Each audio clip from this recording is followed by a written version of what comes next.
Teddy group study में आपका बहुत बहुत स्वागत है। हम लोग समुच्चय पढ़ रहे थे, उसमें हम लोगों ने बहुत कुछ सीखा। आज उसी क्रम में जो है हम लोग थ्योरम यानी उससे रिलेटेड प्रमेय सीखेंगे। ये बहुत जरूरी होता है। प्रमेय क्या होता है? थ्योरम जो होता है कोई ऐसी चीज होती है उस चैप्टर से रिलेटेड जो हमेशा उस पर्टिकुलर चीज के लिए कोई भी आप ले लीजिए हमेशा सत्य होगी, और उसका यूज करने के लिए उसका यूज करके हम लोग जो क्वेश्चन होता है उसका सॉल्यूशन करते हैं। तो चलिए आइए देखते हैं। तो हमारा पहला थ्योरम है, रिक्त समुच्चय प्रत्येक समुच्चय का उपसमुच्चय होता है। अब जरा समझिए, यहाँ आपका माथा घूमेगा थोड़ा सा। क्यों घूमेगा? क्योंकि उपसमुच्चय की डेफिनेशन अगर आप पीछे पढ़े होंगे, जो कि मैंने पढ़ाई है, तो आप वहां से रिलेट करेंगे तो आपको लगेगा कि एक पहली बात, रिक्त समुच्चय में अवयव ही नहीं है। और रिक्त समुच्चय क्या होता है, चलिए हम लोग शुरू से शुरू करते हैं। कोई फालतू वाली बात नहीं, एकदम कॉन्सेप्ट वाली बात करेंगे। और हाँ, यहाँ ट्रेन बहुत परेशान करती है, तो उससे मैं आपको बता रहा हूँ, थोड़ा सा उसकी वॉइस को निगलेक्ट करिएगा। अब आइए अपने कॉन्सेप्ट पे आते हैं। सबसे पहले आप जानिए, रिक्त समुच्चय फाई जो होता है वो रिक्त समुच्चय होता है। रिक्त समुच्चय ऐसा समुच्चय होता है जिसमें कोई अवयव नहीं होता है।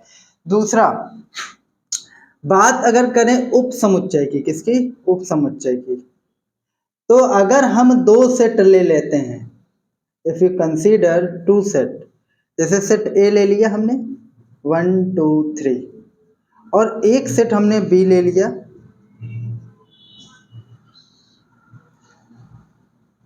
अगर ए के सारे एलिमेंट बी में है, समझिएगा, ए के सारे एलिमेंट बी में है, तो ए को बी का हम उपसमुच्चय कहते हैं।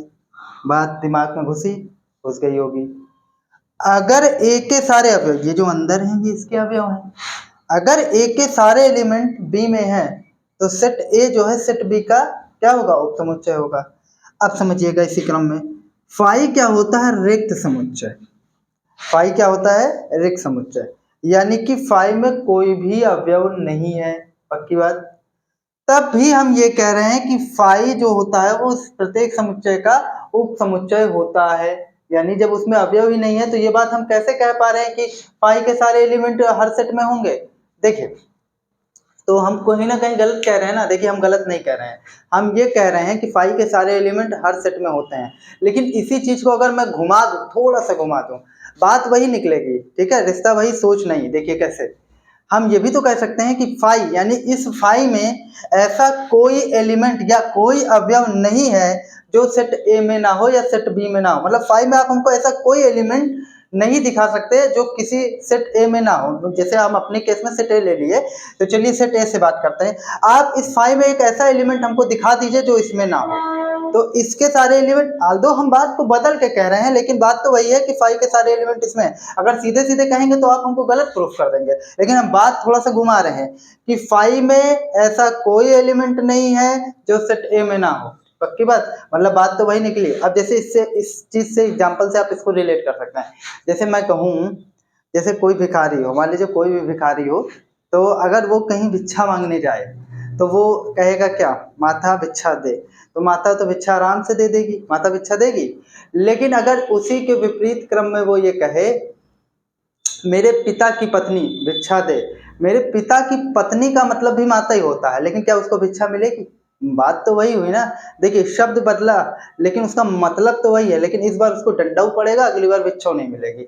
तो वही बात है, वहीं से रिलेट करिए आप कि फाई में ऐसा कोई एलिमेंट नहीं है जो सेट ए में ना हो। तो हम कह सकते हैं कि जो फाई होता है वो हर समुच्चय का उपसमुच्चय होता है। तो देखिए, वही बात मैंने यहाँ लिखी है।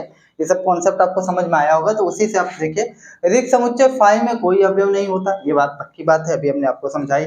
हम कह सकते हैं कि फाई में ऐसा कोई अवयव नहीं है जो ए का अवयव नहीं है। मतलब फाई में ऐसा कोई अवयव नहीं है जो ए का अवयव नहीं है। तो हम लास्ट में इस कंक्लूजन पर पहुंचते हैं, अतः रिक्त समुच्चय फाई ए का उप समुच्चय है। तो हम कह सकते हैं phi is subset of every set. मतलब फाई जो होता है प्रत्येक समुच्चय का उपसमुच्चय होता है। इस केस में ए लिए, इसलिए ए का उपसमुच्चय होगा। अब इसी क्रम में आइए दूसरा थ्योरम देखते हैं। मतलब एक समझिए, एक बात और आपको मैं समझा दूं, छोटी सी बात है।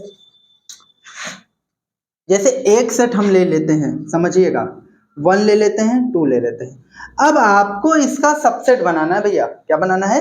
सबसेट बनाना है। तो सबसे पहले आप जानेंगे, आप फाई ले लेंगे, फाई ले लेंगे। ले लेंगे, क्योंकि अभी भी थ्योरम पढ़े हैं, हमने बताया शुरू में थ्योरम का यूज करते हैं किसी सवाल को सॉल्व करने के लिए, किसी प्रॉब्लम को सॉल्व करने के लिए। ठीक है, फाई हो गया और सिंगलटन 1 हो जाएगा। कैसे हो जाएगा? उपसमुच्चय की परिभाषा क्या है? देखिए इसी से बनाना है, इसके बाहर से नहीं बनाना है। तो किसी सेट के कितने उपसमुच्चय आप उसी से बना सकते हैं उनके अवयवों को लेकर। तो एक सिंगलटन 1 हो जाएगा या एकल समुच्चय 1। तो सिंगलटन 1 का मतलब क्या हुआ?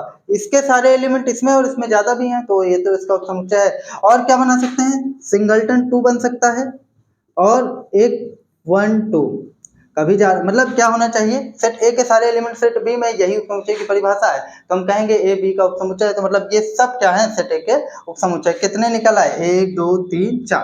कितने निकल आए? 4 निकल आए। अभी इसको आगे डिटेल में हम लोग और समझेंगे। फिलहाल यहाँ आपके दिमाग में मैंने एक कॉन्सेप्ट छोटा सा डाल दिया है ताकि आप इस पर थोड़ा सा सोचिए।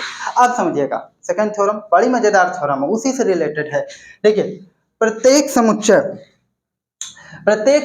स्वयं का उपसमुच्चय होता है। ये क्या बात हो गई?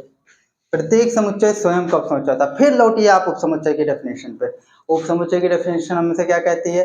कोई भी सेट हो, अगर उस सेट ए का एलिमेंट पूरे एलिमेंट बी में हो सकता है बी में ज्यादा हो सकता है ना हो, लेकिन हमारी कंडीशन है अगर सेट ए के सारे एलिमेंट सेट बी में हैं तो आप सेट ए को सेट बी का सबसेट कहेंगे। कोई प्रॉब्लम?